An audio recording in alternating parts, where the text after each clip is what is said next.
Hey guys, hello and welcome to Spud Life with me, your host, Tatty Tim. Okay, so here's a little taster of what to expect in this week's episode.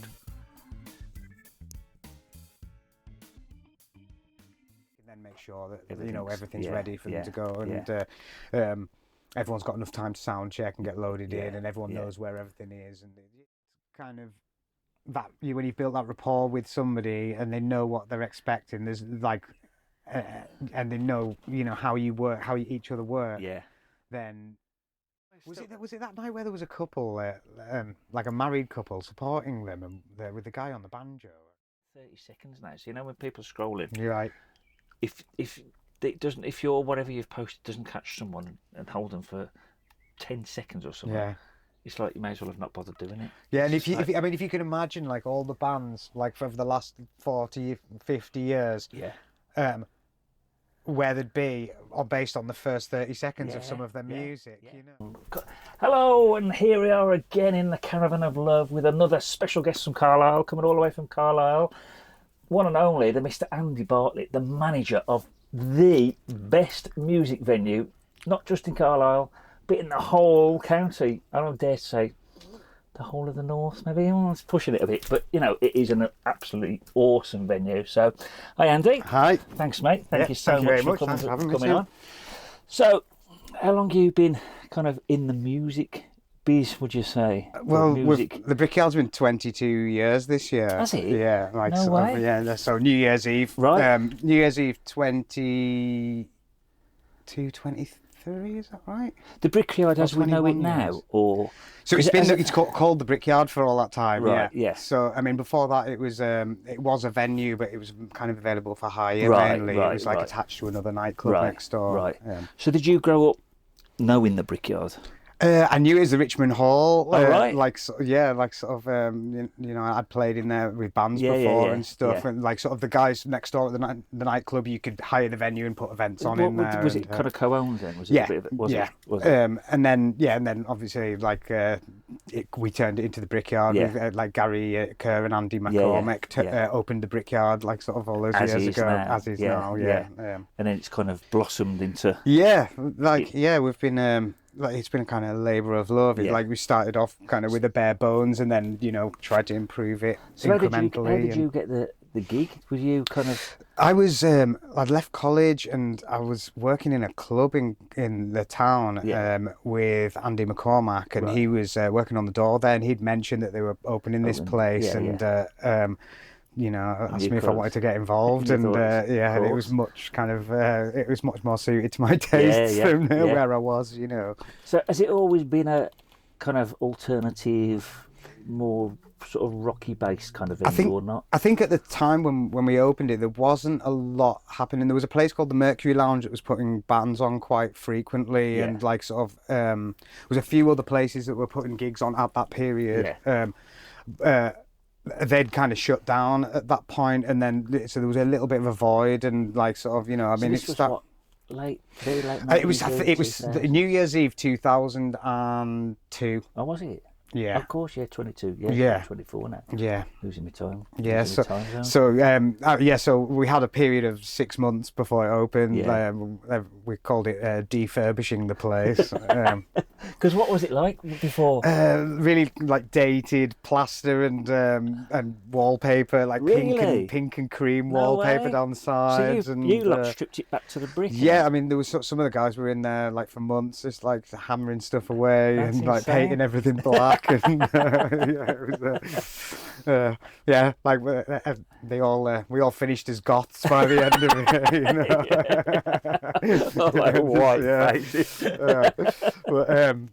It was exciting though, Carlisle needed it at the time. The local bands were looking forward to having somewhere to play, and I think at that point we didn't really know, I suppose, what was going to happen with it, but it was going to be a place for musicians to go and like sort of just a centre for that. That was the very least it was going to be. Yeah, because did it just open kind of every Saturday night then, or what?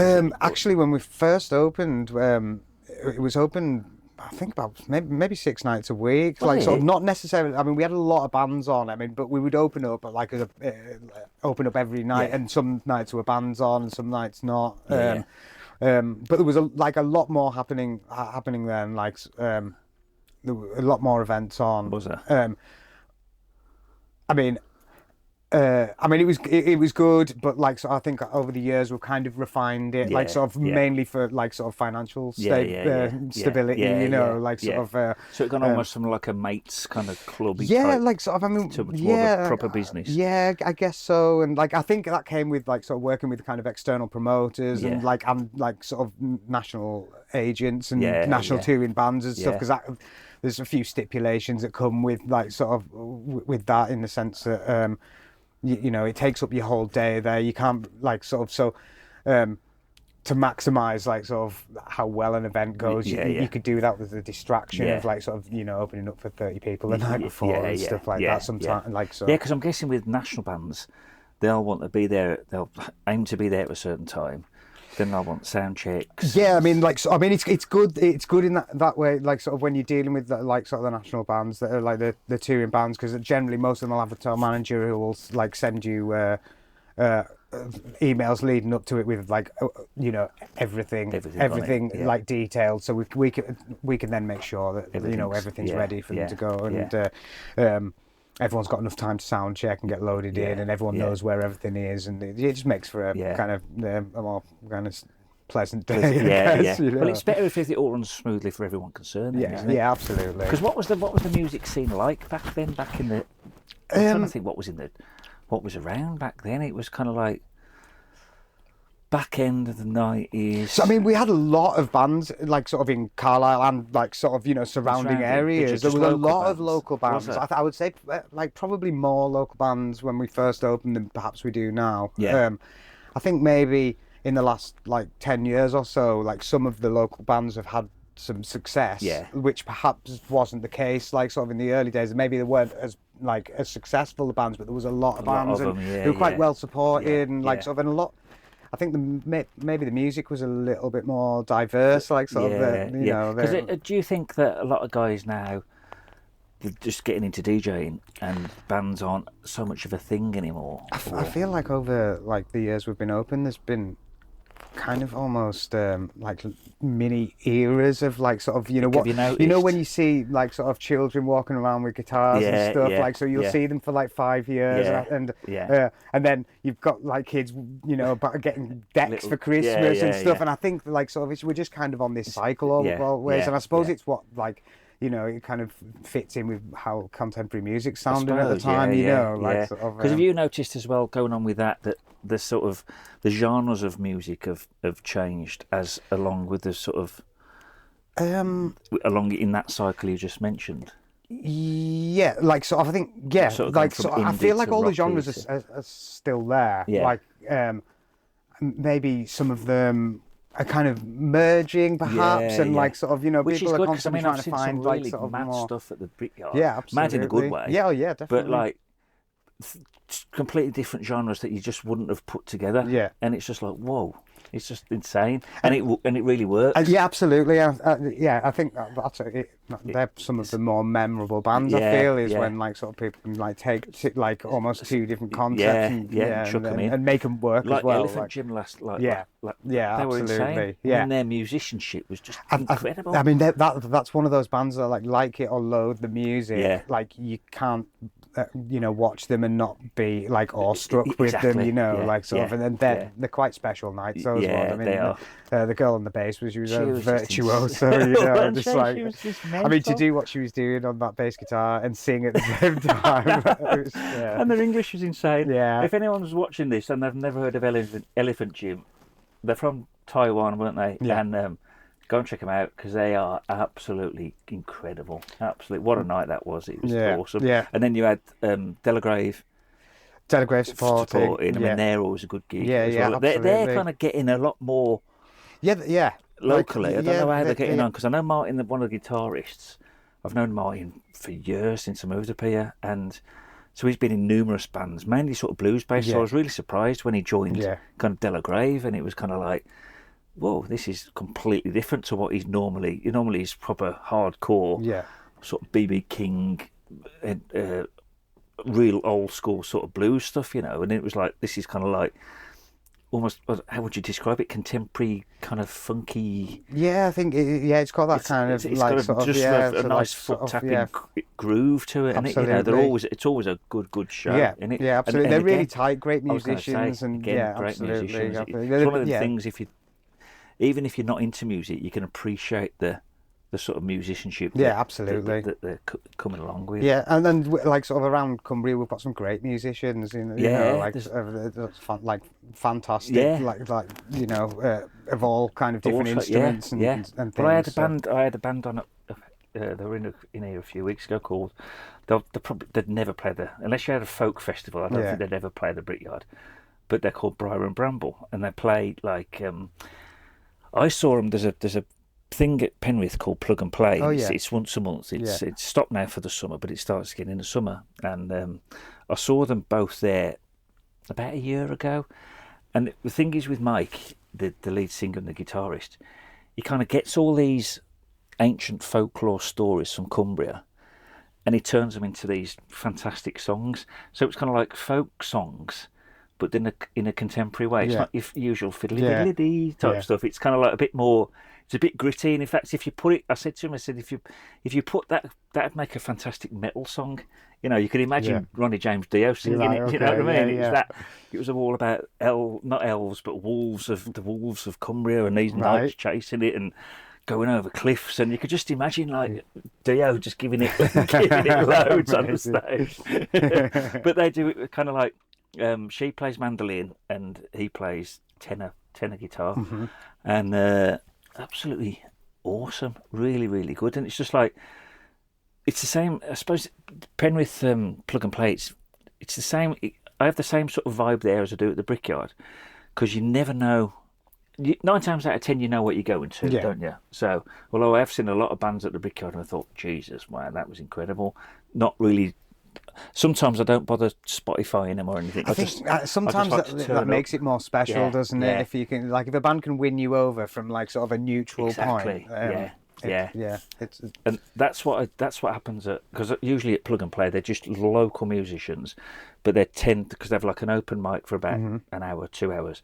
Then they have like a sort of touring band person, whatever artist that is just doing very small venues. 9 times out of 10, it's kind of more on the folky, sort of bluesy sort of side. But occasionally you get blown away by a visiting musician. It's just like, oh, that's incredible. And there was this one guy called Kent Duchesne, and he was a proper blues guy from like the Delta South, and he played Delta blues. And he had this battered old steel guitar. There was more bloody tape holding it on than there was actual guitar. Do you know what I mean? And he had like a cut off t-shirt, kind of long, sort of straggly hair, a bit of a goatee, well into his 70s, I'd say, and he had this southern drawl. And he got up on stage, and you think from that description he was going to be a bit corny, but he kind of wasn't.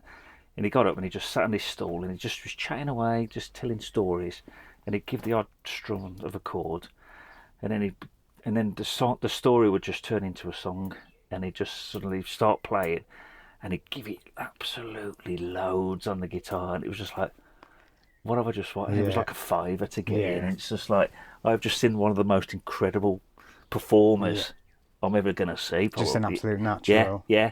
And it was his stories. I think he had the whole lot. He had the look, he had the accent, he had the charisma, and very few people have that, don't they? Some people absolutely. Have, because I think certainly to do it like by yourself on a stage. It's definitely a skill. You could tell he'd done it along a lot of times. You know what I mean? It was like, because last week as well, I went to see Hasty Dixie at the fire station, and by all accounts, the lead singer is the only original member. Oh, is that right? Apparently, so Mark was telling me. But you could tell he had the crowd in the palm of his hand. He knew he could play like crazy. Yeah. And it was just so effortless, It was just like, and he was giving, but it was kind of like, he had the banter in between, and it was unusual for an American to sort of get British humour, because Right. it kind of is, isn't it? Yeah. Sorry, American viewers and listeners, but but they do kind of, a lot gets lost in translation almost, doesn't it? Yeah. You know what I mean? Yeah. And it's kind of like I think even regionally, like, so you have well, different humours as well, don't you? definitely. Like, And he was just like, he had the whole audience, you know. And I very rarely give it all this, but I did. It was kind of like, I just usually stand there with my hands in my pockets. But he was like, he just got everybody going. It was amazing. because I mean, they've been touring for 20 plus years They've got now, to be, haven't they? Yeah. Because it's still, it's amazing how well known they are as well. Because, you know, say, oh, I went to see AC Dixie, and they go, oh yeah, that's that. They all say that's the AC/DC hillbilly cover band, and I say, yeah, but they do a lot more than just AC/DC. I think they would have got bored of it by now if that's all they do. Because have they never played yours? No, I don't. They've not? No, I don't think so. So they've only ever played the fire station Yeah. when they've played Carlisle. Yeah, that's haven't right. they? Because I remember they headlined Brampton Live. If Did they? one of the, I'm sure they did. I'm about 90% sure that they headlined 'Cause Brampton that Live, was- like sort of in the kind of early 2000s, I Right. think. So, right, so that in there I think that might have been the first time they were in the Carlisle. UK, was it? And yeah, Like their Yeah. third UK tour. Because apparently he lives in Germany now, and I think all right. that explained why he got a lot of these. Because he was making a lot of sort of European-y stroke English jokes, Right. And it was kind of like, I was like, ooh. And it was kind of like, and then he said, "I'm live in Germany," so that's hence the knowledge of the European sort of EU and all the rest of it. Because it was kind of like, you can't imagine. I'm just going to generalise. I can't imagine many Americans knowing about the EU, can you? Because it's like, as we wouldn't know about. Yeah, much I think politics. I think perhaps like sort of it's not as widely spoken about. I'm sure they don't care as much. So going back to the Brickyard, you started and you kind of got it up, got it to what? Has it been like that since you boys took it? As soon as you stripped it back, painted it black, nothing much has changed, has it? Apart from you've moved the I mean, bar? with little things like we've kind of like worked through the venue, like sort of trying to upgrade, like sort of just areas of the venue, like sort of we have little projects going on at any given time. So a lot of it has changed, but it's been very incremental over the years. So So if there was a time lapse camera, you'd notice it perhaps. But, absolutely, yeah. But like just going every so often. That's it. I mean, the stage is slightly bigger now, with like sort of because there used to be a mic cupboard at the side of the stage that like sort of, so that's gone. Like little things to make the kind of production side of things more streamlined and effect like. Because the green room used to be at the back of the stage, didn't it? There still is a room there, but what we did, because I mean, because the room at the back of the stage is so small, like no one ever actually used it. So we got rid of the mic cupboard, put all the microphone stands, leads, and all the kind of gear in that backstage room. That's a cupboard now. We have extended the stage, like and you chucked all the junk in the back of the stage. That's it. And the current project is with turning the upstairs room in the venue into a new dressing room. Oh, so because they do that. It's usually the front room, isn't it? Yeah, so that's been the dressing room for all of the years, really. Has it? So, well, no, but actually, no. When we first opened, there was a pool table in there, and then we changed it into a dressing room. That pool table, it was in there, and then we would move it out of there for DJs to DJ on. It's not much fun taking a pool table through a doorway. I bet not. Yeah. So that's all, because one of my first, in fact, I think it was the first time I ever went to the Brickyard. I'd been living up here for a few years, maybe 5 or 6 years, and Fish played. Oh yeah. And it was like. And first of all, I thought, because my wife, she's mad into Marillion and mad into Fish, and she'd watched them. The last time we saw them live was at the NEC back down in Birmingham. Okay. So it was like, it can't be Fish playing at the Brickyard in Carlisle, and lo and behold, it was. So he'd not long kind of left Marillion, had he? I don't think, or maybe he'd got 1 or 2 albums under his belt. Yeah, he did. There was I think there was a couple of albums at that point. I'm pretty sure that was his second album. But he wasn't. Because now he kind of plays, he sells out OT. I think he's going to, I think it was either last year or this year, this is going to be his last ever last ever tour. Because the last time we saw him was at the O2 in Glasgow. Okay. And not the one that burnt down, but the other one over Yeah. the bridge. And it sold out, and I mean the capacity there must be, because what's your capacity about? Well, it's 320 Is tickets, it? yeah. Is it? And So I'm guessing these O2s are going to be 2,000 or 3,000. yeah, usually, I aren't would they? have guessed so, yeah. So, and they sell out kind of instantly. So it was like a shock that he was actually playing, and it was kind of, it was sort of semi-acoustic, if I remember. Wasn't Yeah, it? it There was a guy was. on a piano. Yeah. And And yeah, there was just 3 of them, I think, wasn't there was, there? wasn't there? Yeah. But I think, like, sort of, from what I remember, his, like, certainly his second album was quite a bit more kind of, a bit more acoustic and everything. But I mean, he played some of the Marillion tunes as well, didn't he? Yeah. It was absolutely mint, because he was still drinking then, and he kind of came from so he must have been in the back, in the room by the front, by the steps, mustn't he? And he just came wandering through the crowd. And he's so tall, and he's not going to be able to. He's not going to be able to get on without anyone noticing. Is he? And it was like, it's the complete opposite to Bluster Budfest when they came on,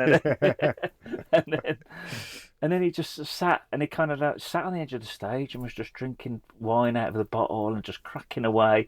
And I think he was loving it because it obviously being the border city. Yeah. So it was kind of like, there was that banter between the audience, and it was just like, what an incredible night. It really was. And it was like, I think that started my kind of love affair then of the Brickyard, because it was like, whoa, it was like, because you've got it nailed, really, haven't you? It's like, you walk straight in, and it's exactly what you want a venue to be, isn't it? Yeah, I think so. It's like no frills. Yeah, I think that was the thing. For us, it's always been about trying to make the experience, to try and create a place where, a teenager going to their first gig is gonna remember and have a special experience. It's kind of trying to imagine it that way, I guess. And was that always when you got it and you saw this pink bloody fairy castle, it was like, we're going to turn this into like... the stage was there. There was a stage. It was actually a lot higher than that. So, I mean, obviously it had been used to there, so you can kind of, you can envisage it. But, all the things that we've changed about it, changed in the venue over the years, are the things that, I suppose, when we were...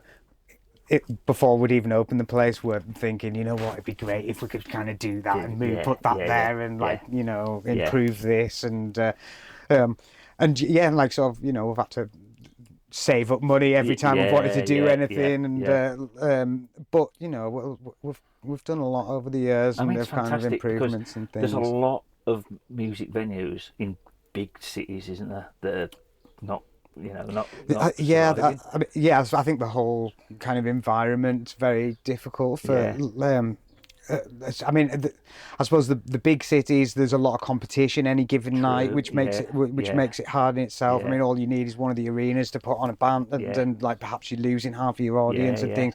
And I suppose on the smaller cities, you're fighting against perhaps sort of to try and get the bands there in the first place. I think no matter where you are, there's there's obstacles and Because how hard do you find it to get sort of names? Because I think the biggest name I've seen recently on the UK scene, especially on the UK rock scene, was the Black Spiders. Okay, yeah. But obviously then you've had, that was the one I went to. Yeah. But I know you've had, Steve Harris, what they're called. British Lion. Yeah. They've been twice. They have, yeah. I mean, they had a really good time. Like the first time in the venue, and come back for more. Absolutely. So bands like, would you say that would be like the peak of the band you'd be able to get nationally? Because obviously with 320 ticket sales. I mean, obviously a lot of it boils down to the finances for the band and the edge. I mean, it's not so necessarily the bands that kind of make the decisions in these situations, well, I mean, the manager of the band will go to the booking agent and say, look, we want to do this many dates, we're going to need this much money to do it, and then it's their job to go and try and make that work. So so obviously they'll be looking for the right size venues to make it work, and obviously they need to tick off all the big cities. I mean, because they know that people will travel for shows and everything. So there's a lot of things that there's a lot of kind of moving parts in putting these like sort of run of events together, and like sort of, unfortunately, I suppose where we are geographically, sometimes we can be an afterthought. But you know, like a lot of people, a lot of bands, when they actually come to the venue and come to the area, they love it, and like sort of, you know, we have a lot of like I suppose repeat customers, as it were, with the bands, and especially a lot of the tribute acts. They come. They do, and like strange, like we had Arab Strap doing like an acoustic show. They did their first album. That was that last year? And we had a power cut actually. No. So the two guys from Arab Strap had like turned up, the sound checked, and maybe they were just waiting for sound check, and there was a huge bang, and the electric cable in the street had blown in half. And so we spent half an hour just thinking that, you know, that's it over, and then we kind of put our heads together, and we managed to get some generators and power the vital things, get a load of torches and candles and things, and then we made the gig happen in the end. I mean, we opened the doors about half an hour late, and but the guys were so, like, you know, it made it memorable for them, and like sort of, you know, they were happy that we'd managed to kind of like sort of cobble it together, and like sort of, so they came back with a full band this year, and that was all a kind of byproduct of like of doing that. Like kind of came out of that catastrophe. That's you know, kind of your power, isn't it, as a smaller venue and a passionate venue, because you'll go, like you've just proven, you'll pull out all the stops to get absolutely, the show going, like, so, yeah. I mean, it's important. It's your passion. I mean, I suppose there's a certain element of like sort of pride or arrogance. I don't know what it is like, but you don't want to kind of let these things just go too easily. Exactly, you know, exactly. And like you say, and then the bands come back, but then those bands, when they're, you know, maybe at festivals and other places, and they're chatting to other bands. Yeah, absolutely. If you ever played the Brickyard, I think like, you know, the more people that are out in the world speaking positively about like sort of, you know, our venue, it can only be a good thing, can't it? Exactly. Even and a little show like this will absolutely even more. So what was the? I bet you can't remember the first kind of biggish act, can you? Because I know, when I put this out, this will be on news, but there was a post in the Brickyard, you put it on, I noticed it on my Facebook feed, and it was the Arctic Monkeys played there 19 years ago.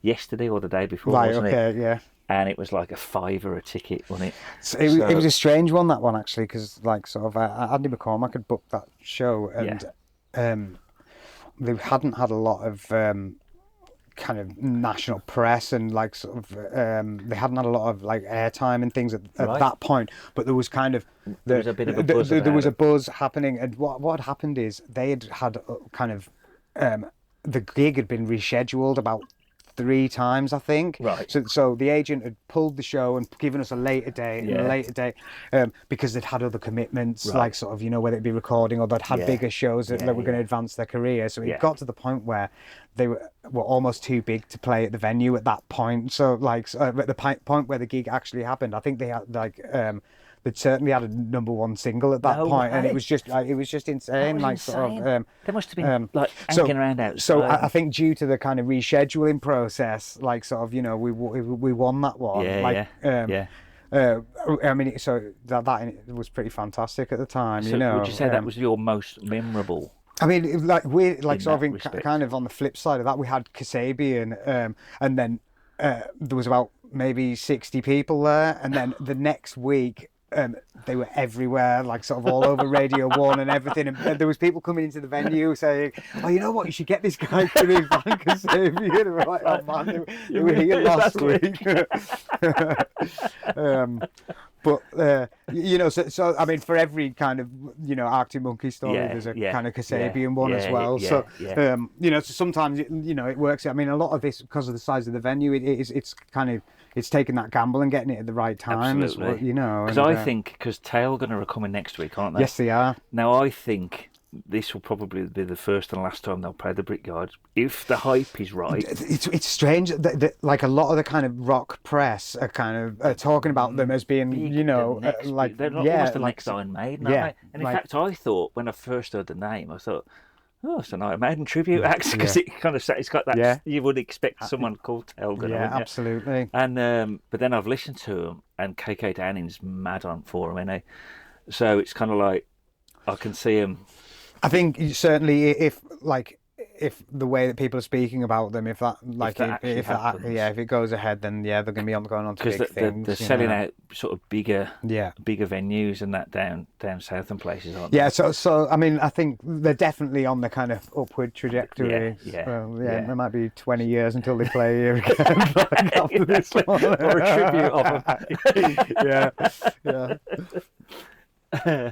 So you got it all sorted, got it all. Did you inherit like the sound system, or what did you So get? that was the original sound system was in there, was Gary, because like Gary and Andy opened the business up, and Gary put like sort of an old PA in there and things, and so you didn't inherit anything apart from the stage from the previous, so really? Like sort of the building came pretty much empty, and so like the lighting rig and everything we've evolved yeah, over the absolutely, years. and it has been kind of an evolution. Like, you know, we replaced kind of segments of things, and like sort of, but most of it is kind of all new stuff in the last kind of 8 years or so. Yeah, because everyone says, because I didn't notice particularly with Fish, but everyone says the sound has got a lot better since the rejig. I think that's when you put the scaffolding up. I think when the scaffolding went up, we've managed to deaden a lot of the kind of the top end, like rattling around in the room.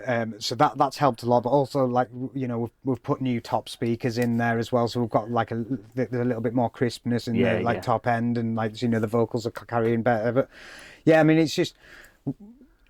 Because it's not just that, you know, we've improved the mics and the monitors and everything, so all of these things will have have an effect, and it'll be the same with everything technology wise.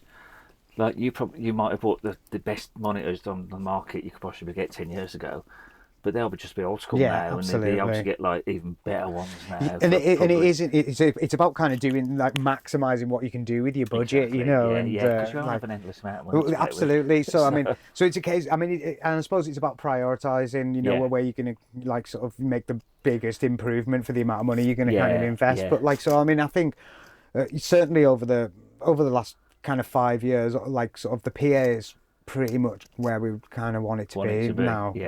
Like, we're pretty happy with it. It's pretty mental, isn't it? There's never been a night when I thought, This week's episode of Spud Life is brought to you by the fantastic Carlisle Soap Company, based, strangely enough, in Carlisle. They make these amazing handmade, environmentally friendly soaps. They are vegan friendly, they're cruelty free, they use the finest essential oils and all 100% natural ingredients. This one is activated charcoal with black cedar. I mean, it smells divine. This one, gorgeous. It is shea butter, oatmeal and lavender. If I quickly take that out of the packaging, you can see the amount. If you're watching this on YouTube, you can see the amount of lavender that is in that. It is all natural. Every single one is handmade with loving care in Carlisle.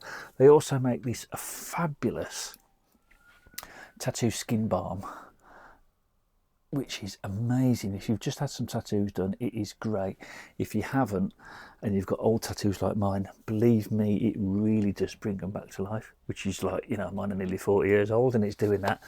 But I think my favourite of all of the products that the Carlisle Soap Company do make, it has to be the all-in-one beard and shave soap, which is exactly what it says on the packaging, and all the packaging is environmentally friendly and sustainable, recyclable. This is absolutely beautiful. You use this on your beard, you can use it on your beard like me, or if you're clean shaven, you can also use it as a shaving stick as well, and the smell is absolutely gorgeous. So, but don't take my word for it, you get to the link that I've pasted in the description, and when you're ordering, you type in Spud Life and you will get a 10% discount on your order as well. So 10% discount, Carlisle Soap Company, when you're ordering. Thanks for listening. Let's get back to the show. Cheers. But most of them, I mean, some bands will just bring one person with them, and he'll be the driver and the engineer, and then like so, and then, you know, it goes up to kind of any sort of size of touring party, you know, and I can imagine. So I mean, for example, like there was quite a few with British Lion. There was quite a few with those guys, and I think they had the support band travelling with them as well. They were doing a tour of the UK with them. So, that's nice. So Yeah, I mean, there's no real kind of rhyme or reason, I think, to like sort of how people like how bands work. I think sometimes you find like younger bands that have got successful quite quickly will travel with a bigger party for a little bit until they realise that ultimately they're paying for it, and then it gets suddenly realise down over the years. Yeah, they don't have that person just carrying flowers for them anymore. But I think we've all been there, though, haven't we? It'd be like, yeah, I've made it, Yeah, and it's like, yeah, absolutely. and then it's like, oh, we got no money, but we've got this entourage of people behind us that are doing sod all. Absolutely. I mean, I think like sort of the bands that have kind of streamlined it and made it a big business, like with some longevity, are the ones that have kind of, I suppose, learned that lesson quite early on, and that's what they have to do. So the scaffolding went in. That was a really good touch, because now the bands just kind of not necessarily just appear on stage, but it's better than either walking through the crowd. Yeah, I mean, for like sort of that has been like sort of the dream, like sort of since we first saw the venue, was to kind of have access through there, and that in itself has made it a lot better for like sort of certainly for the bigger bands and things, for them to be able to access and get like sort of to the dressing room without having to like sort of go through the crowd and everything like that. That it's a big kind of tick in the venue's box, and it looks and it just goes, doesn't it? Yeah, absolutely. It's just like any other venue. It's just like you're having work done. Yeah, it looked like that. Yeah, absolutely. There, it just we kind of wanted to have that look, but make it not look like a building site. So I think we've managed to kind of walk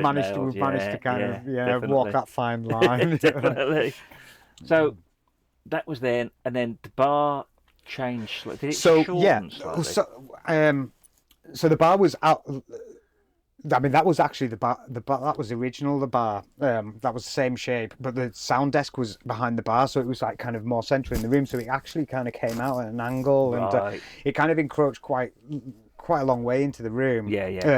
So when we kind of put the sound desk up, I mean, a lot of engineers don't like working like a high. I'm going to knock everything off. A lot of engineers don't like working at height, but like, so a lot of they like that sort of ground. They like to be in that area, but the kind of advancement in the technology now is like you can do all the sound checking with all the digital desk, and they've got a network and stuff. So like sort of engineers will walk around with a tablet in the crowd, and like I see Dom all the time doing that. And it like sort of so having that like mobility and the flexibility works that works quite nicely. So that kind of gave us the kind of flexibility to move the mixing desk out of there. I mean, sometimes engineers will come in, they'll bring their own desk, and we'll set it up in the main room. But what's happened is we've kind of shrunk the bar. But I mean, weirdly, there's actually more serving space on the bar now. Like sort of losing the sound desk. Smaller, but it's smaller, it's more compact. But it's a bit bigger, more functional bar now. Because there's never really. I mean, some people probably disagree with me, but there's never really especially when there's a big band on and you're fully stocked with staff. There's never a hassle. Yeah, we try to do it like sort of as quickly as we can and things. I mean, sometimes if somebody's phoned in sick and we're a man down or whatever, I mean, some things happen. But like, so I think, generally, I think we kind of get through it reasonably unscathed. It was fantastic. So, what was obviously you've played there. Because I saw you the other week playing there. That's the only reason I went to the gig. Oh, thank you. And I met the rest of the guys afterwards. Yeah, it made a change being on the stage. I bet it did. So, how long have you been sort of playing? This is for a long time. I mean, I moved to Carlisle to go and do music at the college in 1998. And, did you? And actually, one of the guys from the bands was on my band was on my course there with me as well. So yeah, we've been at it for a long time. Well, it's funny you should say that, right? Because I had another guest from Carlisle, a photographer called Josh. Hi, Josh. And he moved from Norwich and he came up to Carlisle College because it was the number one kind of college university in the whole country for like fine art. And I was gobsmacked because, like I said to him, and I've repeated this on numerous occasions, that Carlisle is not the sort of place you'd expect. Fine art, is it? When I was, young, and I went up to Brampton Road, it was the Carlisle College of Art and Design at that point, before it became kind of the university and everything. And the whole place was just full of creative people. I mean, doing like all manner of different courses, but like it was really nice. There was a lot of creativity, a lot of music, music of all different styles. There was the performing arts, there was the fine art, there was like, you know, every kind of genre of artwork, and sculpting, painting, you like name absolutely, and it was a pretty cool place back in the day. Yeah, absolutely, it really was. And you don't just imagine, because like I said to Jeff, another lad that's been on, you know, it's not Jeff Young, is it? No. Oh right, okay. No. Yeah. But maybe we should get him on. Yeah, just he was on my course as well. Really, I was just thinking that would have been strange.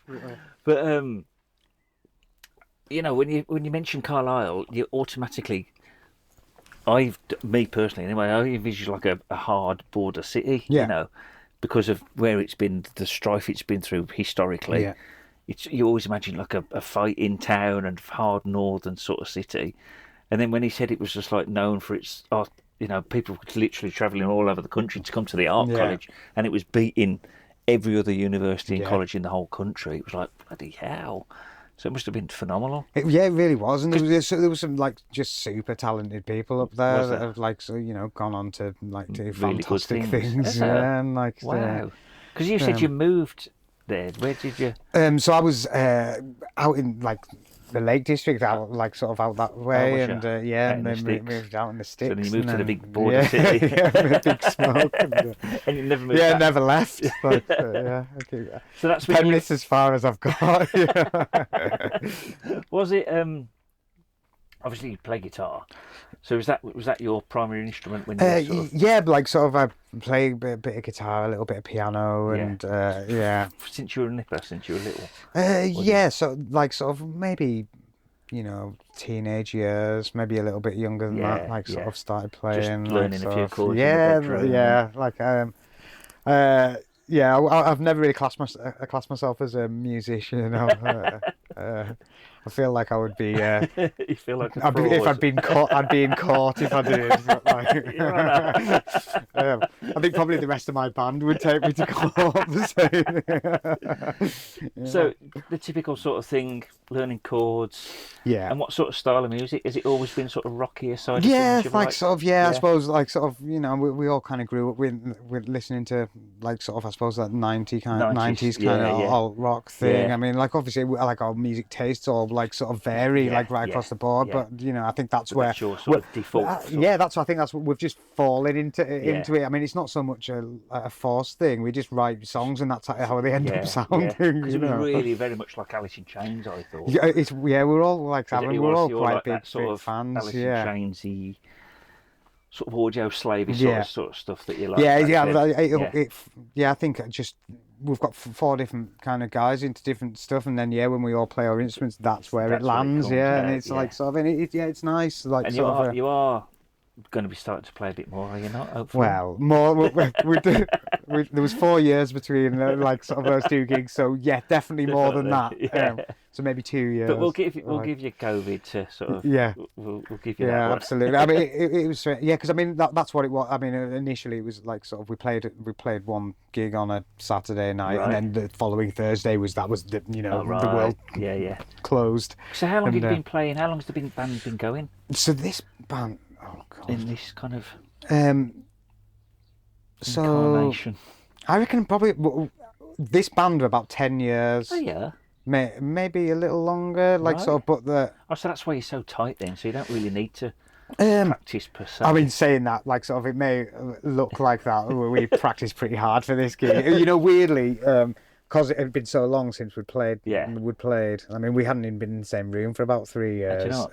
So we did. We practiced a lot, but like, sort of, the first couple were surprising. We were expecting it to be awful, and it was a little bit better than awful. What, on the night? Or no. Sorry, when we the first practice, sort of back in the room. But you know, it all comes back pretty quickly. You know, and like sort of, we're still meeting up once a week. We're in there tomorrow, and like so you've got the perfect place to practice as well. That's it. That's it. You don't need to hire a practice room. Yeah, well, that's it. Maybe Sharon next door might get a little bored of the songs. She still smiles at me, so. So are all the other guys? They're all kind of local to Carlisle as well. Yeah. And the lad that you were at college with, I'm guessing you were in a band. Yeah, so we've been like, I think we in different bands, like bands with, in different bands, but we've been like, together in like writing music for sort of since '98. So you didn't know each other prior to that? Right? No, we just so I'm guessing you both had long hair. And at some point we did, yeah. That look, and it was all, oh, he likes the same music as me. I mean, our course, there was about 18 guys, all like sort of all young and into their music, and like sort of there's some absolutely phenomenal musicians on that course, from different areas of like sort of Cumbria, and like sort of I mean absolutely unbelievable musicians. I mean we've had for a while, because I mean obviously we were 1 year in that course, and there was the the years preceding that and the ones after. But for a long time at the Brickyard, we had a lot of the people who kind of working like on the bar there are people that had done that course as well. And let me think. We've had a lot of guys working on the bar. A lot of the sound engineers, like sort of kind of trained at college, and like sort of, So, I mean, I think there was at one point. Like I think all but one member of staff had done the music course there, so like sort of it was. I mean, it was a good time. There was a lot of like positivity and creativity and like and when you've got both of those things, like sort of nothing can stop you. Exactly. So that's when you went from like that course. So then I left. So how old have you been then? About 18? And then. I was working in a restaurant straight after college, and there was a guy who was DJing in a club, and I'd met him, and he mentioned to me one night, asked me if I wanted to do the warm-up DJ bit in this club, and so I said absolutely not.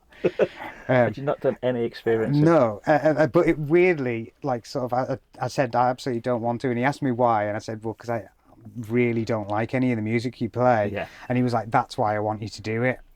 I was like, you have to explain yourself. And so he says, well, if you don't like any of the music that I play, then you're not going to mind playing the music that they want to listen to, because you have the same kind of contempt for all of it. And he was absolutely right. Like, I played all this music that I loathed, but had no ego. Like, so I was just like, right, okay, I'll put that crap on and that crap. And everyone was enjoying it. Turns out, I've got a flair for playing music that I don't like.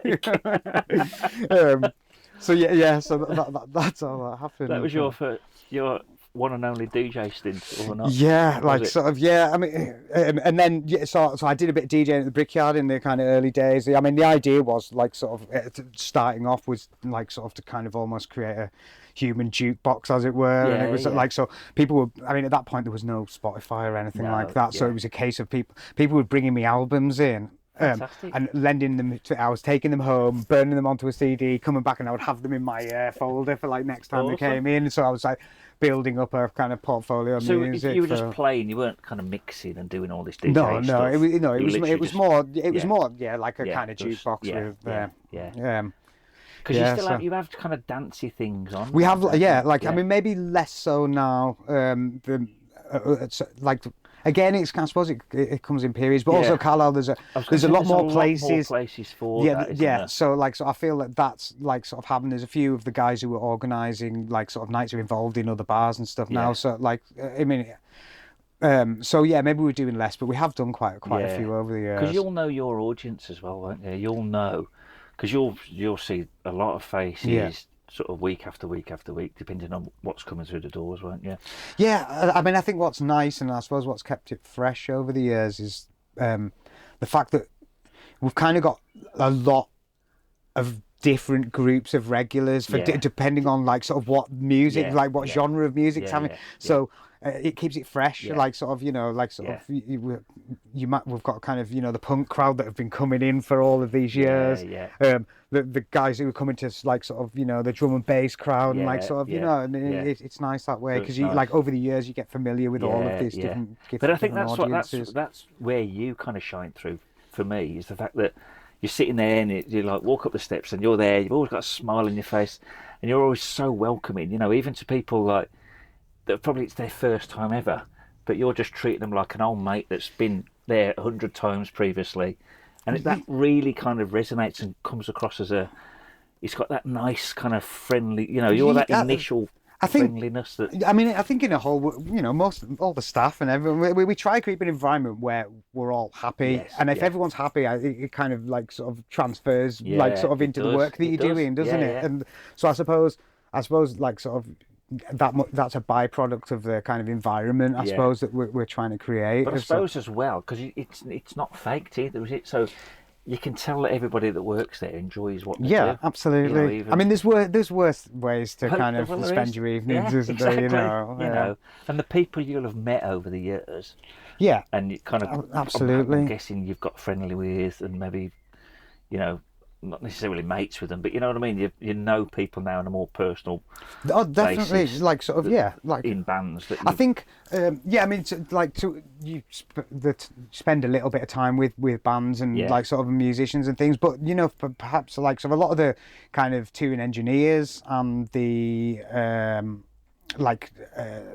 the tone managers as well, like sort of they might be representing different bands, so a lot of those guys might come back like sort of regularly, and you kind of do build up a rapport with these guys. They're like that themselves, aren't they? Because I'd imagine if you're in that position, if you're going to an established venue that you've been to before, you know the people, it must be like so easy because X, Y, and Z is just going to get sorted. Yeah, but it must be a right ball ache for some of them when they're at a new venue. I think having like sort of when you've had kind of that, when you've built that rapport with somebody and they know what they're expecting, there's like and they know how you work, how each other work, then maybe it makes for an easier day. There's less kind of, I suppose, like apprehension and anxiety from either part about how things are going to go, and you just there's less questions that you need to ask about the venue and like sort of how things are going to work and operate, and and I suppose it streamlines everything. And because how many, because I know there's quite a few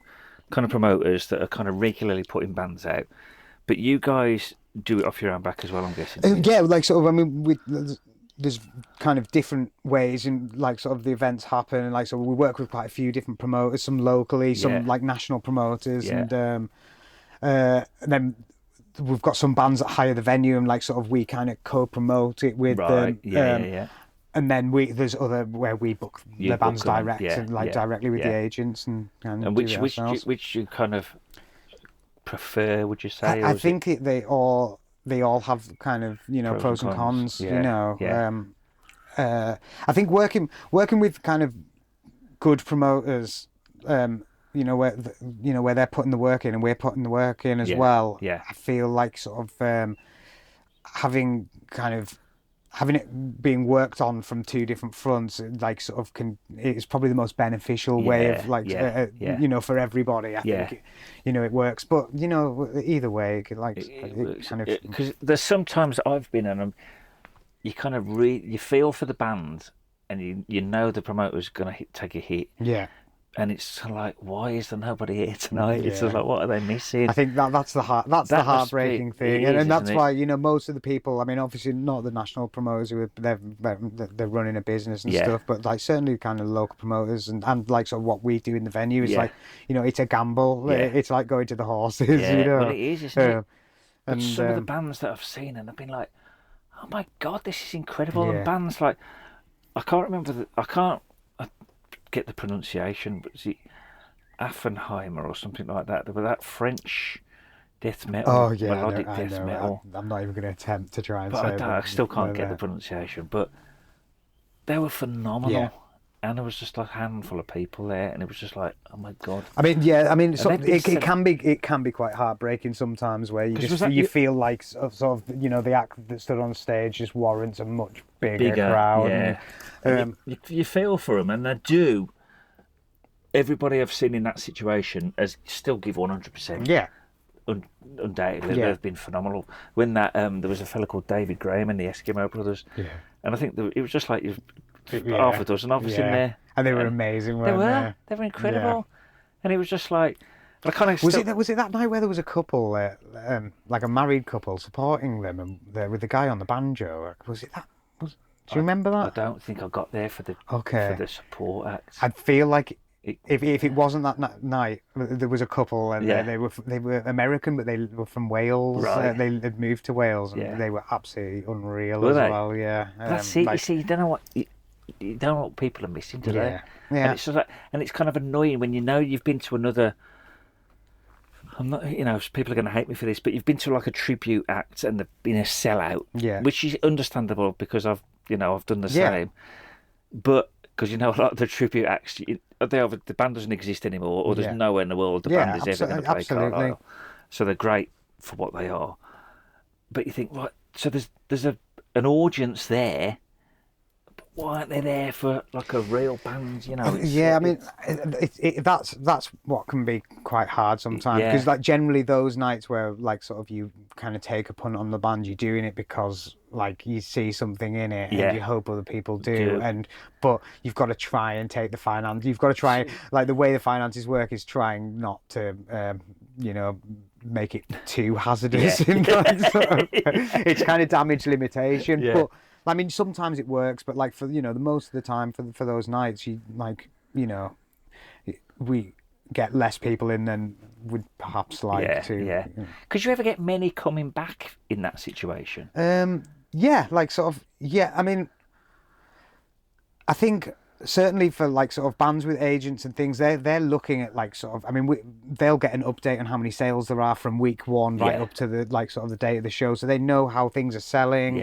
So they'll have like sort of spreadsheets on how regionally like tickets are selling, and like sort of all of this information goes in for like next time they're planning like sort of if they're planning like anything, they'll look at the kind of information of like sort of how sales have gone, and they'll target certain areas, and like so I suppose that the ones that work really well will kind of come back, and like but as well I suppose the bands that are like sort of going all over the world, that like it might be a long time until their plans kind of fit with Carlisle again. Because it's amazing the mix you get. I mean, one of the fabulous bands I saw was the what are they called? Kurt Cobain loved them. They're from Japan. Showing in Knife. Yeah, they were amazing. God, like you was on about the bass player from Elephant Gym. Yeah. The drummer was just, she was a drummer. But she was the happiest drummer I've ever seen in my life. Yeah, she really was. She was incredible, and it was just like there. Whether it's people that come from that part of the world, I don't know, but their enthusiasm just rubs off on you, because they just seem so almost naive and just excited to be there. It's just like, well, I think it. I don't know. I can imagine it being quite humbling, like sort of, even going from this side of the world to like sort of, you go to the Far East and to have like people appreciating your music. I imagine it's the same side. Like we're in a town I've never heard of before, and there's all these people here enjoying the music. I mean. But those guys, they were absolutely lovely, and they were absolutely fantastic as well. And like, do you never get them there? Sorry, mate. Okay. Then do they always usually turn up the day of the gig? People, do they very rarely turn up the day before? I mean, sort of most of the time, like sort of the whole tour will be kind of very regimented, even like sort of from the bus call at the end of the night to get to the next venue and things. But it's all that. I mean. There's kind of contributing factors like the buses, the drivers' hours, and whether they're staying in hotels and like sort of, well, absolutely, because I mean they're all on the taco. So like I mean there's issues like with that where that's all planned out before they even like sort of go to the first show, is like when the driver's going to have his downtime and everything. So depending on where you are on dates, so that side of things is quite flexible, I mean, and sometimes they'll have a day off like the day after, and like generally if the band's from abroad, they'll go to like Edinburgh or something for the day and like sort of and have a day off there. I know the Atom Age. Oh yeah, they spent most of the day in Carlisle, didn't they? Because they plastered stuff all over there. I think a lot of when the American bands come to Carlisle, because like sort of obviously the castle's right there at the venue, and there was a band. Who was it? OPM. They had the famous song was the "Heaven Is a Half Pipe." Oh song. Yeah. So they played the venue, and they turned up and obviously saw the castle, and they went straight over. Forget the sound. But Carlisle Castle appeared in there next to their music video. Yeah. So like. But they love it. But you can imagine, because there's so much history in Carlisle Yeah. in there, and it's got so much character still, hasn't it? You know, with cobble streets and the wall still round most of the city, and then the citadel, and you know, there's an absolute shitload, and you've got the cathedral literally at the back here as well. So I mean, a lot of the bands who like aren't from the UK will go and like have a walk around the kind of the area. Yeah, absolutely. So that's good. Yeah, that's a good plus side for the thing as well, isn't it? So getting back to your sort of early band days, when did you first get with? So who was the lad that you were at college with? What instrument does he play? Oh, Dave. Yeah. So he plays guitar. He plays guitar. So he's rhythm. Well, you kind of mix it up between you. He's the actual guitarist. Like he can play the guitar and he can tell you what notes he's playing, and he makes it sound good. His guitar's in tune a lot of the time. I'm the opposite of all of those things. But it seems to work. And he like every day he has to remind me how to play. That's something that I've known for years, and so he's my musical carer, you might say. So you and him kind of hit it off almost straight away. Yeah, we've been friends for a lot of years now. And then fluttered between bands here and there. Yeah, I mean, I think as kind of one band finishes and people kind of move on, and like sort of we've started up another project. Or has it always been in that same sort of genre? Yeah, I think there's been maybe kind of I think maybe when you get new drummers and bass guitarists into the band, like sort of it kind of evolves quite naturally. So like sort of, but I don't know, like we write a song and then like I say, it just kind of it just spews out, and then but like who's the writer, or do you all sort of take turns? So I think Dave brings normally brings like a kind of basic into there, and then we'll all just kind of tear it to bits and like put it back together again in like some kind of coherent form, Like, I mean, generally that's the way it works. Sometimes he comes in and it just works straight away, and like sort of, and I've written bits and pieces as well over the years. And so where would you say your main influences are for you personally? For me personally, like musically, if I was to see your Spotify playlist, who would be the biggest?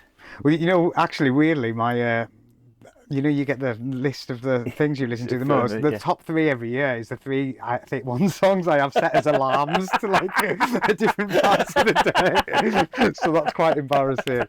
But I mean, I listen to all different kinds of music. But like I love like Alice in Chains and like sort of all that kind of 90s rock. And would you say? Well, actually, like sort of never with Lane Staley. No. I suppose it's because when have they last played here? Unless you saw them back in the 90s. Yeah, that's it. It's kind of like, where are you going to see them? Yeah. So, but I've got a playlist that I ask people to put 10 of their favourite songs on. Okay. So it'll be interesting to see what your 10 will be. Whether it's Alice in Chains. Oh no, it won't. No, it definitely won't be. No. So getting back to talking about music and seeing bands? What was the Carlisle scene like for you growing up? Did you always have to go to Manchester or to Newcastle to see sort of bigger bands that you would all I mean, it's very similar to now in that sense. Like sort of if you were going to like sort of named band, you were travelling to do so, and Mark used to work at, I'm sure it was the Market Hall. So did it used to be a venue? Yeah, it did. Like, I mean, that predates me being in the city. But I mean, there was like sort of some huge bands that played there, Genesis, like sort of The Cure, and like big bands. Even, I mean, and I know Sabbath played blooming. I think it was Wigton Village Hall or something. And there's a picture. Well, they've got kind of roots in Cumbria. Like now, I didn't realise that at all until I read Ozzy's autobiography. And then he was going on about how much they came up to Carlisle all the time, and it's like, oh my God, I can't believe. Yeah. I mean, he had a house in Carlisle, I think. Did he? He lived somewhere near where the tech college is. Right. And And like strangely, back like sort of where I grew up, there was a fella, and he was a roadie with them like always. Yeah. Ozzy, like, well, I think his mum's died now, but like his mum, on because he'd stay at his house. Yeah. Ozzy would send her flowers for her birthday every year, year. and like sort of and It's crazy, yeah, isn't it? it's all like all So I these wonder things, so. what happened to sort of take Carlisle off the map. Because at one point it was obviously, because like Mark said, he's in the mad, I'm talking now early 80s. So all the bands that were big back then, the Madness, Specials, the Jam. I think that, I feel Carlisle like sort of. I mean, a big part of that was there wasn't the kind of number of like arenas in kind of big cities as perhaps there was, and bands like they were out gigging a lot more now than they are now. Yeah.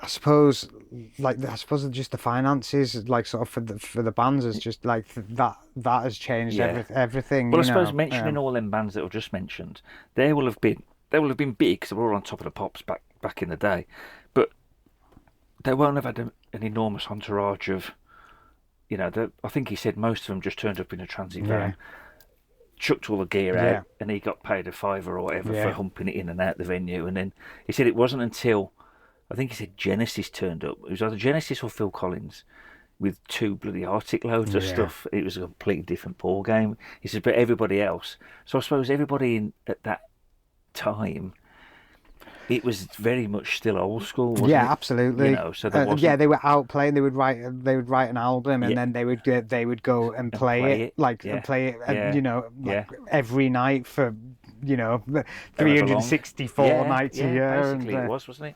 Well, it was like back in Brum. There was, before the NEC got built, so it was the Birmingham Odeon, and it was kind of like. Well, it was a cinema and a music venue. It's still at the same time, and then the next one where I saw a lot of bands was a place called the Hummingbird, which was basically a bar. And I'd say you're looking 1,000 people tops, if my memory serves me right. But back then, so I was seeing bands like Slayer, Megadeth, Metallica, Anthrax, all the big four played there, Exodus. You name it, all of the bands that I was into back then all came through that venue. But I suppose then the NEC got built, and then everyone started playing. Then the bands got and then you've got like tens of thousands of people going to see there, and then I suppose that almost eliminates 20 shows, and they're making the same amount of money, and I suppose that makes it easier to travel all over the world and do like these big shows for the big bands, and I suppose that was maybe the kind of end of like playing like in every town in the UK, and because I suppose there was a bit of even back when there was the Britpop thing, with Oasis and Blur. Mm-hmm. I don't think even then that was almost like an instant thing, wasn't it? Yeah, I think even then they'll have probably jumped straight into stadiums, won't they? Well, I mean, I don't know so much about Blur, but like sort of I've kind of read articles and things about. Actually, I was reading one recently about, I can't remember. It was a venue in Bath, I think, that's just closed down this year, like in the last couple of months. And they were talking about like sort of Oasis and like how they were going out and playing like these size venues and everything. So like sort of I feel like they were out like sort of playing the toilet circuit, as it were. Because I suppose as a general public outside looking in, all of a sudden they're just there, aren't they? You don't see the absolutely the lead up to it, and I suppose in some respects you'll see a lot of the kind of bands that you've seen going on to bigger and better. I think as well, like sort of, I mean, I hope you don't ask me for an example, but like sort of, there's been kind of bands that have played the venue, and then perhaps like a couple of members of that band will go on to start another band, like sort of, with whatever they've learned from the first experience, and their second band will go on to be, be huge. Because I wonder how much of it is right place, right time still, do you think? Well, I don't know so much about now, because I think a huge part is is the internet, and I suppose all it takes is for, a clip of a song to go viral to millions of people, and you can be, overnight wake up like and a it different. does happen like that now, doesn't absolutely. And that in itself, like, I suppose it's great. It's great that everything is so free, but I feel like perhaps maybe it can be oversaturated a little bit, and I don't feel like people as fanatical about music, like as of a band, and like sort of perhaps It's music. almost like whatever's the flavour of the month. It's like forget them. I feel like it's become like maybe a little bit disposable, like music. It's constantly moving on. It's like that whole swiping of the screen thing, but like sort of with. Because you'll still be of the generation where you would have bought an album and listened to an album. Wouldn't you? Yeah, absolutely. Whereas now my daughter and her generation, it's just a track, or I read an article from Muse, saying that they were going to do away with writing albums now, and it was just going to be writing individual music because that's the way it's listened to, and you listen to almost all of their albums, and they tell a story, don't they, from beginning to end. Yeah, and I was never a massive Muse fan, because obviously I was really into the heaviest side of things, and then my wife got me into them, and we went to see the Drones tour. Oh yeah, and it was in Manchester Arena. Fucking hell, what a show! It was just like, and we'd had the album, and I'd been listening to the CD, so but I didn't quite twig. Because you know what it's like. You've got it on, but you're doing things. Yeah. It's very rare nowadays. You'll actually sit, isn't it? And you might, but like for listening to music is taking the dog out for a walk. I can generally like sort of get an album, like sort of in my. I've got an album-sized circle. So that's generally the time that you listen to music. I can do it. Yeah. But it was like, then I knew all these tracks, but I didn't necessarily put them, in one piece. And then when the show started, and this story was being told along with the music, it was like, fucking hell, this is mind blowing. Along with the stage, the musicianship as well for three guys. I mean that's they're like their kind of ultimate power trio, aren't they?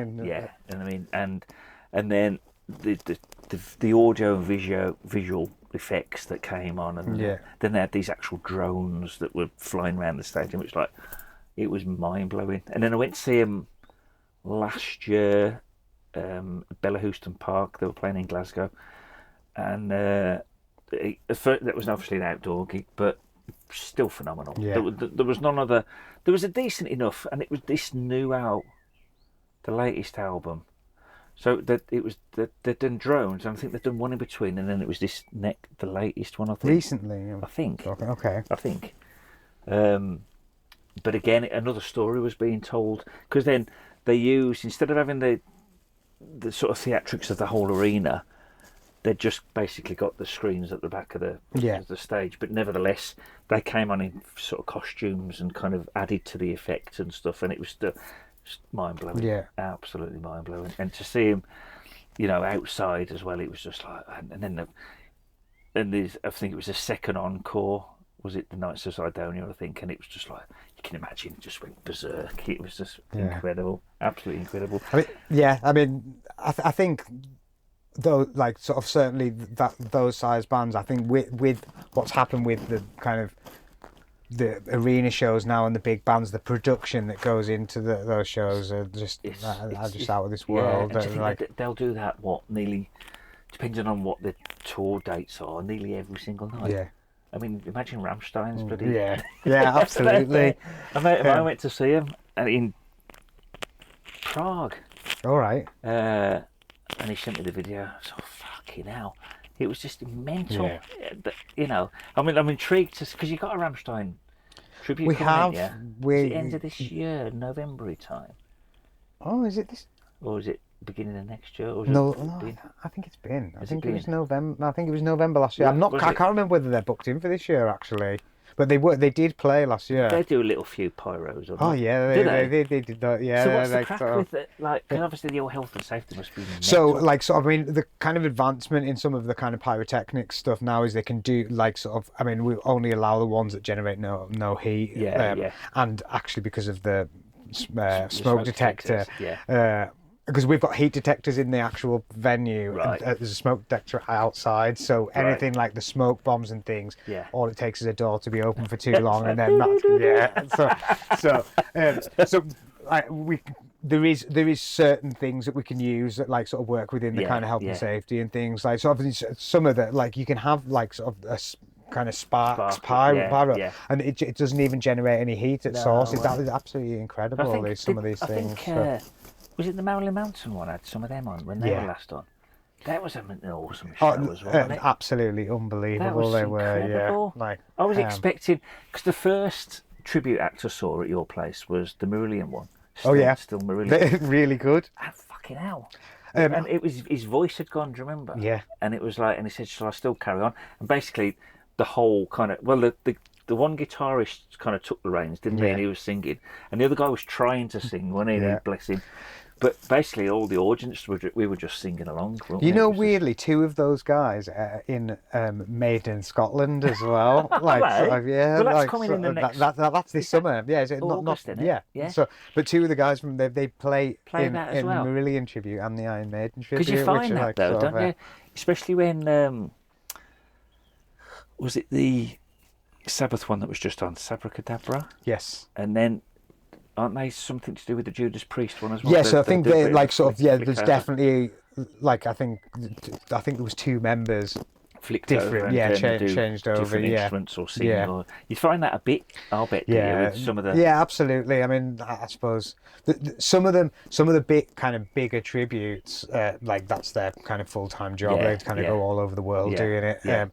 Like some of the other ones, they'll work in different bands.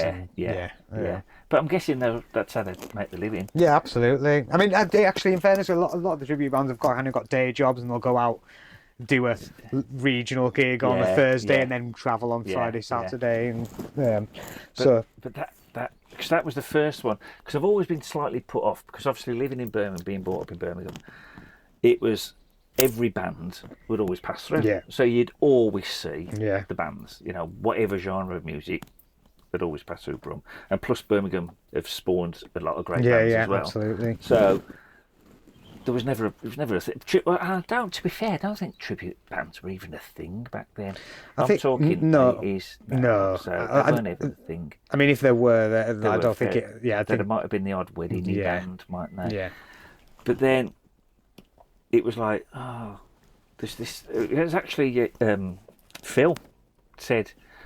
He said, I said, I was chatting away, he's come for a spud. I was, what are you doing? She said, we're going to see Marillion tonight at the Brickyard.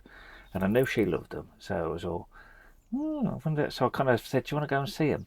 She said, no way. She said, that'd be awful. It'd be like crap. I says, well, give it a try. She said, it'd be like a cabaret. I said, it won't. I said, well, just give it a try. And if it is, we'll leave. She loved them. Yeah, absolutely. Loved them. I think that's the thing, is if you're gonna go and play the music of some, I mean, you'd assume that the audience that are going to watch the tribute bands are going to be, fanatical about the band that they're going to watch. So you have to, you're almost obliged to do a good job of it. Basically, yeah. Well, the thing that's always put me off about them prior to the Marillion gig was the fact that you knew that the rest of the band were going to nail the music to a T. Yeah. Because if you're a musician, you can play, can't you? So you'll be able to play somebody else's song easily. But every single band has got an iconic front person, haven't they? Yeah. So, and they're the ones that you always think, is this the bit that's going to be a bit cheesy or a bit kind of, tonight, Matthew, I'm going to be absolutely.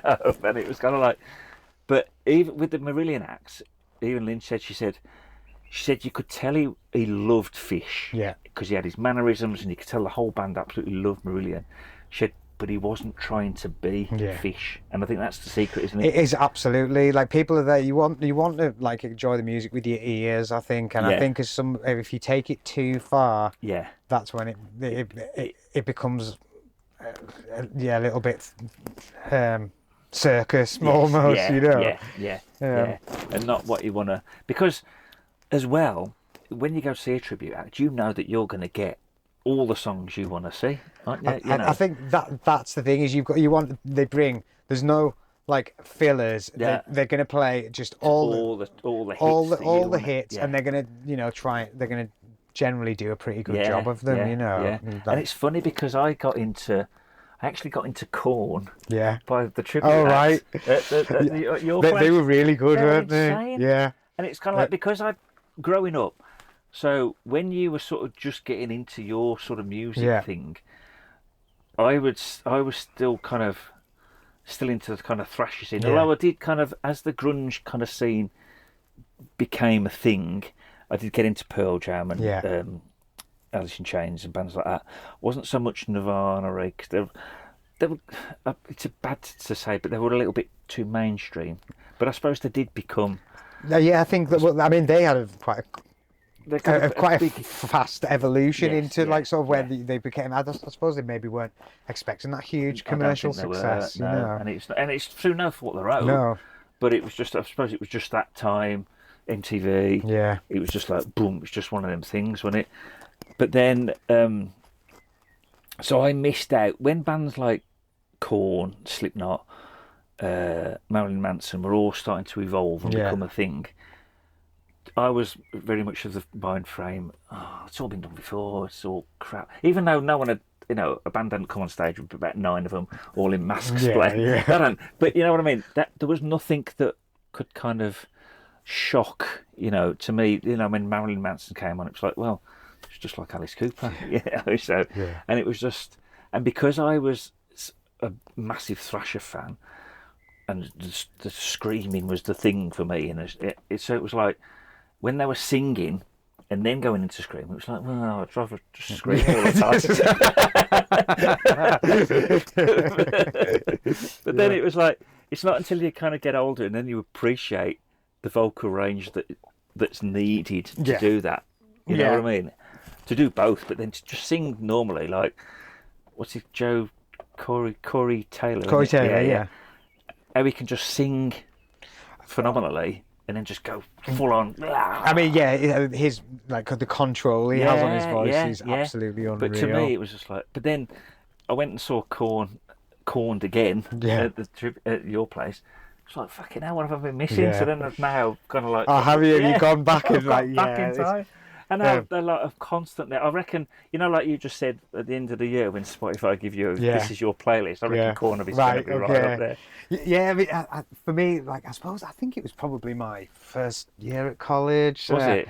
Like, sort of, just Corn was just everywhere. Just hitting it. Yeah, and like, sort of, and it was quite, it was quite new at the time, because there was that kind of new metal thing, but like sort of they had like sort of, they were maybe a little bit more heavy and like sort of less kind of, had less hip hop elements, and like because Limp Bizkit were very sort of hip hop, weren't they? And absolutely. Big, and then Evanescence were a little bit more. I did quite like that one, The Falling. It was always on MTV. Okay. And I kind of like that because I think she was one of the first kind of female singers in that genre that I'd kind of thought, oh, this is really in those times. In that time, I mean, I think that was maybe a little bit later than Korn, but I think I've heard, what's the girl from Evanescence?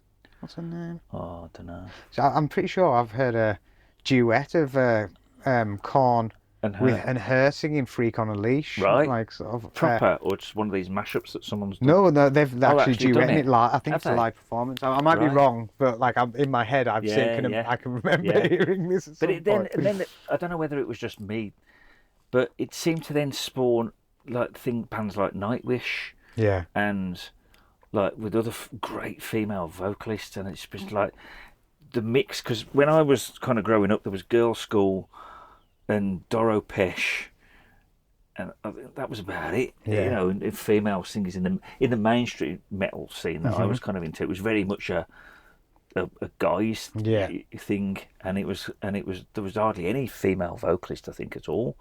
So she was like a real breath of fresh air for someone from my generation. It was like, whoa, this is insane.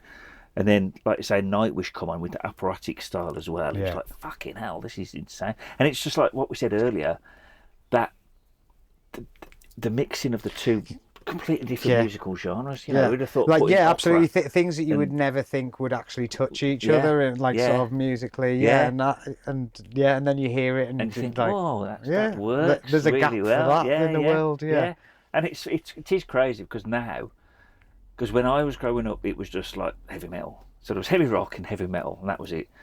And now it's just like there's so many different genres, isn't there? Of every sort of music. That metal seems to be the worst for. Oh yeah, like sort of every 15 minutes a new genre of music. Because the Elephant Chin was supposed to be math metal, weren't they? Yeah, I think that was like sort of. I think it's sometimes a little bit lazy to like sort of people use math because of the time signatures and things like that. But I think maybe I feel like they were so varied in the kind of stylistically that like sort of they're quite hard to pigeonhole. You couldn't pigeonhole them. I think I feel like I'd say they were sort of avant-garde. Yeah, that's all I could describe. Yeah, like the elements of like sort of kind of jazz, the electro. Yeah, I mean I think that the jazz was certainly with her bass playing sort of.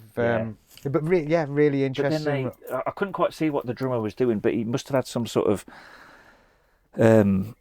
electronic thing. Yeah, so I think there was because there was a bit of an issue at one point. I didn't see what, exactly what it was, but I think it was a kind of pad that you can trigger samples and stuff that from, and everything. But he was phenomenal as well. Wasn't he?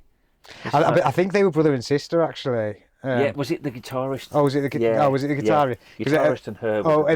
Right, because their mum's a music teacher. Yeah. Because she was saying that she made them learn piano, but they wanted to. Oh yeah, that's right. To learn. Yeah. So she quickly ditched piano. But I can imagine, because you'll know yourself, and a lot of people say this, that when you can play the piano, you can kind of generally play. I think guitar. What I found was like you can learn the theory easier on the piano because it's a visual thing. You're looking at it, it's kind of black and white, and like sort of you kind of understand how the theory side of music works, and then that in itself can transfer into other instruments. I think. So did you learn that off? I think probably around a similar time. Did you just teach yourself? I taught like myself how to kind of play what I was learning on the piano on the guitar. Did you? Yeah. Because I suppose when you were at college, you'd have been able to you'll have all. Yeah, like I mean, very, very most of the course was was music based. Yeah. So we were just constantly playing and writing music, and it was. Sounds like right laugh. Yeah, it really was. Coming straight out of school and then just like, oh God, I could wish at school had been like this.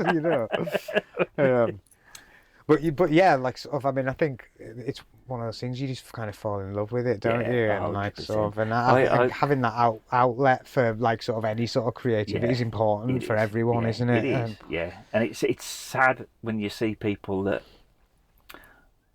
not necessarily aren't creative, but are just happy to go with the flow. Yeah, it's like even now in kind of youth culture, I don't think there particularly is one. It's easy for me looking back because obviously I grew up in that era where we kind of invented everything. Yeah. sorry guys, but we did. We put a man on the moon. But so there was, punks, skinheads, mods, rockers, goths, emos, everything you could possibly think of out of a youth sort of culture. We kind of created, didn't we? So now it's kind of like, and I've said this to my daughter so many times. It's like I feel sorry for this generation because there's almost nothing left to. I don't know whether it's nothing or there's too much. Do you think? Do you think because of what's been done before? I see what you mean. So it's in a kind of creative element. I don't know. I feel like people always find ways of sort of pushing parameters and things like that. I don't think we'll ever see as drastic changes as maybe we have done in the last, yeah. like, sort of hearing something and being like, oh wow, that's like so far removed from like sort of what we've been maybe used to. But yeah, I'm sure that, Because like, it's like, there was a massive impact, just to sort of put this into perspective. So when we was at school, Top of the Pops was a big thing. So obviously it was like, there was only 3 channels on telly. Yeah. And Top of the Pops was like Thursday night, you waited for Top of the Pops. And the one Thursday night, Culture Club came on. Okay. And it was like, the next day at school, everybody, and I'm guessing everybody from my generation in every school was talking about Culture Club, because it was like, was it a man, was it a woman? Yeah. And it was kind of like, it just had that boom. Yeah. And I don't think anything. No, I don't think anything will like have ever again. an impact Like things of those days. No, like, I mean, you see things.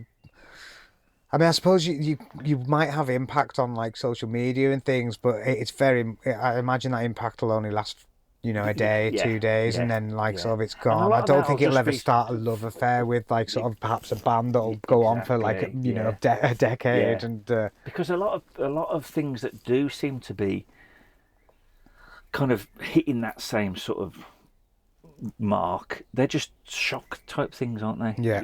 People are just saying things just purely to shock or purely to upset somebody. It feels like, I mean, people talk about algorithms all the time, don't they? And I feel like everyone's trying to it's almost like complete the algorithm, and like sort of, everyone's trying to maximize the exposure with whatever they're doing, like sort of, and people are finding new and more ridiculous ways of trying to do it. It's insane when you see some of the things that come up on your feeds, or you look at stuff that other people have kind of seen and put on their feeds, to show things. See, I mean, I don't really do the social media thing. I'm like, but I do it, and I use it as a tool for the business. So, and I think if there's nothing really on there personal, because I've no real interest in that kind of thing. I actually have a Facebook page, but it got set up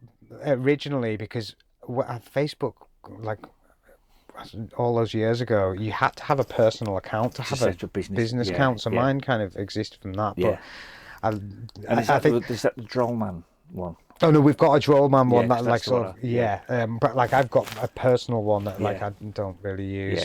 But I think early on I just felt like it just wasn't for me. I don't criticize anyone else for using it. It's not. It's not your bag. No, it's not. Like, I can find lots of other ways of wasting my own time, like equally as pointless. But like,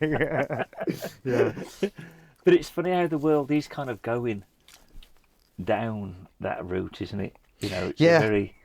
It's kind of like it's like instant gratification and like sort of not just musically but in everything, like in, sort of in your life. Like and it's like I'm sure they've said it's less than 30 seconds now. So when people are scrolling, you're right. If it doesn't, if your whatever you've posted doesn't catch someone and hold them for 10 seconds or something. It's like you may as well have not bothered doing it. Yeah, and if you can imagine like all the bands like for the last 40, 50 years, where they'd be based on the first 30 seconds of some of their music, like sort of like people would have swiped like right, and I'm talking phenomenal bands. Black Sabbath. All you'd have heard was exactly. That thunderstorm. This is shit. But it's like, it's crazy to think. And I think as well, it's kind of, it's robbing people of their creativity, isn't it? I think that's why like live music itself, if you can get people in a room, like sort of people are more kind of sensorily aware. Like when they're in the room and they take it in and they're maybe a little bit more patient, like sort of, the phone's perhaps in their pocket and like sort of, and so if you, when you're saying about you stumble across a band and like sort of, and they get your attention and like, I feel like live is probably where you're going to like sort of get the most 100%, kind of. 100%. And it's funny how the amount of people that I've said, I'll go to Plug and Play, and I said, tell us when the next one's on and I'll come along. And I thought, well, you'll absolutely hate it. You know, when you know someone enough, or you think you know somebody enough, and then they come along with it, and it's like, and they're just like almost agog, you know, open mouth, and they don't say a word, and it's just like, whoa. It's because they've never experienced that. I think so, like, I mean, I can kind of understand it a little bit, but like, so I think for some people have it with food, like sort of maybe even travel, like sort of, you know, people have like sort of these like mental blockades where like sort of can't take that step. And I suppose some people with music, the kind of thought of going watching a band that they've maybe never heard of before, it's like sort of just it's hard for them to kind of even consider doing it, I suppose. Like just to broaden that horizon ever so slightly. Like, take the blinkers off. But you do find like, so I mean, I think that's the kind of beauty of the support band, as it were. You know, when like sort of they're watching a band that you know all the songs, you're gonna like sing along with everyone, and then you know a support band might go on and like sort of, and you're like, oh wow, I didn't know any of that music, but I totally enjoyed it, and like Delagrave. It's like phenomenal.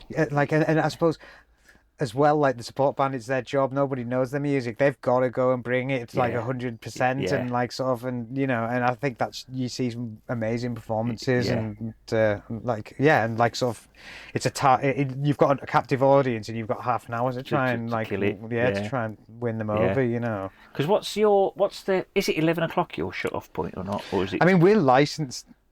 I probably shouldn't say this publicly, but like I don't want people to know. But we've got a license till 4:30 in the morning. So, but we don't.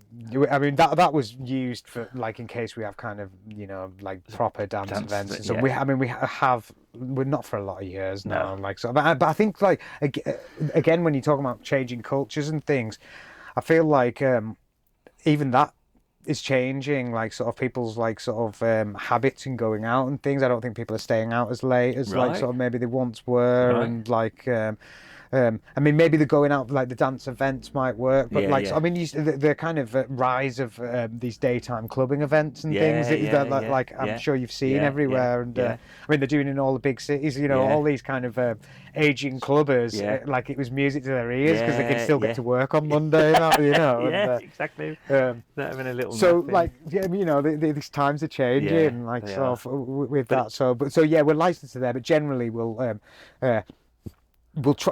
try midweek. Certainly, we try have the cut off about 10:30 to make sure everyone can kind of get where they need to be, and like, you know, they're not going to get sacked in the morning. And maybe 11 o'clock at the weekends. 11 off. I suppose it depends how many. Like you said earlier, though, I suppose it depends on how many encores the band do, what their kind of next day itinerary is, to whether or not they stay later than whether they're actually stopping in Carlisle or not. Yeah, absolutely. So I mean, like, so, you know, sometimes like sort of the bus call, they'll have a pack down, they'll be leaving straight away to get wherever they're going. I mean, you know, we've had shows where the bands have to go straight to the airport because they're flying like back abroad and stuff, going back home and things. So that all changed, and then like sometimes they've got a hotel booked in Carlisle, and they're all going, and they're all everyone they'll want to go out and see the sights of Carlisle, and like so. I mean, we've taken a few bands out on the town over the years. Like, down Botch on a Saturday night. We warned them first. We warned them. We made them sign a few things. Sign a waiver. So where would you have gone to see bands then when you were sort of growing up? Was it always sort of Newcastle, Manchester? Yeah, Glasgow? Like sort of. I mean, mainly Manchester and Glasgow. There wasn't as much. Like sort of when I was younger, wasn't as much happening in Newcastle. I mean, saying that, I saw Mogwai in the student union in Newcastle, and that must have been 2001. So we did like. Right. I know it was maybe later than that, but anyway. But mainly Manchester and Glasgow were like sort of the two kind of easiest places to get to go and watch. And do you, when you go to venues, do you think, do you sort of steal ideas, or do you kind of like, you're happy with your vision of what it's become? I feel like when you're involved in a venue, you know all the things make your job more difficult. And I think over a period of time, it naturally streamlines itself because like sort of any problem you'll try and avoid. So I feel like a lot of venues you'll kind of operate in a fundamentally quite similar way. So you walk into the venue and I suppose you'll like sort of understand why places are. I think just through the natural like way of things, like most venues will be quite similarly set up. But yeah, I suppose there is sometimes I think quite a lot of the time, mainly with like sort of things like lighting and you know, you walk in and you think, oh yeah, that works, and like sort of, and perhaps you'll like think that you might you can see a way of like sort of something similar working with what we've got, you know. But yeah, I like sort of. I mean, I've got to know a few people from different venues in different cities over the years and things, and like sort of, and you know, that's quite nice because we're all like in the same boat, like sort of, you know, treading financial water and like wondering what we did to deserve it. So yeah, I mean, that in itself's quite nice to know, like sort of, you know, we're all kind of fighting the same fight, really. But I'd imagine as well, even some of the big venues must have. All it is, it's just exactly what you've got, and just a bigger. I mean, size, I think. isn't it? I think obviously once you get like breach the kind of 1,000 capacity, it like opens the doors up like sort of to a lot of things, but also like sort of things like the O2, their kind of booking platform or however they work their bookings. I mean, if they can go to an agent and say, right, we're going to take 5 of your 10 UK dates, you know, maybe even all of the UK dates they're playing, like sort of, you know, all the O2 venues. That's, or maybe they'll do half of them in a national promoter like Kilimanjaro or someone like that'll do like the other half. So I suppose there's certain monopolies within the kind of the big venue game that goes on that perhaps for like independent big venues would be quite difficult. Like, sort of, but yeah, I mean, some of the problems that like we face will be exactly the same, but just magnified. Just on a bigger. Their X's are going to be a hell of a lot bigger than yours. Aren't they? Absolutely. A hell of a lot bigger. Yeah. So, you know what, mate? Tonight has been absolutely belting. Yeah. Really enjoyed it. Well, thanks for having me. I've learnt loads. Oh, but I forgot to ask. Mark says, what happened at the Foals gig? So this isn't going out to children, so you don't. Well, no, actually, it's not that expert. In fact, it's probably the most child-friendly story, actually, weirdly, because of the subject matter. But basically, I mean, they just got like sort of, you know, they'd had this kind of meteoric rise over like sort of this kind of quite short period of time, and like sort of the gig had sold out, but their support band were friends of theirs from Brighton, and they hadn't like, because obviously they'd been working on the Foals thing and everything had been getting bigger, and they hadn't spent a lot of time with each other. Right. So this band from Brighton came, and they were all in the big upstairs room, and all the rider and stuff was up there, and they decided to just. Well, I mean, you know, you hear the stories of the TVs and things going out the window. This was like maybe a little, both of them. Like, but there was like, I mean, the one that I remember, there was like 4 on their rider. They had a 4 Rolo yogurt, like, you know, chocolate mousse. Like, did you get many of that riders? Well, yeah, like I mean, we were all sorts of different things. I mean, we had peppered mackerel, like lots of strange little requests. I mean, a lot of them like will last for. I mean, they all last for socks. That's a big thing because like like sort of you buy band socks for like sort of. Weird. Yeah, so it's a bit cold feet thing. No, well, that's because I think they just bin their old ones, so they're not carrying around loads of dirty socks with them all the time. So they basically had thrown, like, sort of just completely decimated this room. There was like this roller yogurt like dripping down like from the ceiling, all the light fittings, I mean, they just had this huge food. There was like just an inch of beer, just like it was awful. So obviously, like, sort of, there was a bill that, like, sort of for the cleaning that went, and like, sort of, and at the point, it, you know, they didn't walk away with a huge amount of money after. I mean, I don't think they'd have that problem now with the sort of fees they'll be going out for. I'm sure they can like throw as much food as they want. Could you actually just hear this carnage going on in the room? You know, weirdly, they had like music and stuff on, and it just like, oh, they're having a good time, and it was just like it was only the end of the night where they were like sort of loading stuff out, and like I can't remember exactly how like I got told to go and like look at the top of the stairs, but it was just like. Wow, Shit. I didn't think you could make that much mess with a kind of small buffet and like a few cans of drink, you know. I mean, it was quite admirable, I suppose, really. I mean, like,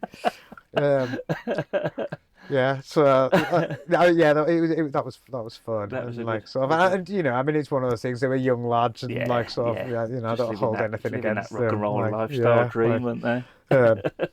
Yeah, but I mean, it was quite funny because, like I say, that was another one actually that had been rescheduled a couple of times. So by the time the actual real date came, they were a lot bigger than they were. Yeah. So like, I mean, actually, weirdly in those situations, you book them and the fee kind of stays the same. No way. So but obviously the rider gets a bit bigger. Right. Like sort of, but I mean, the ticket price, it's all budgeted for at the advance ticket price. So people are coming to see them a lot cheaper than they would do anyway.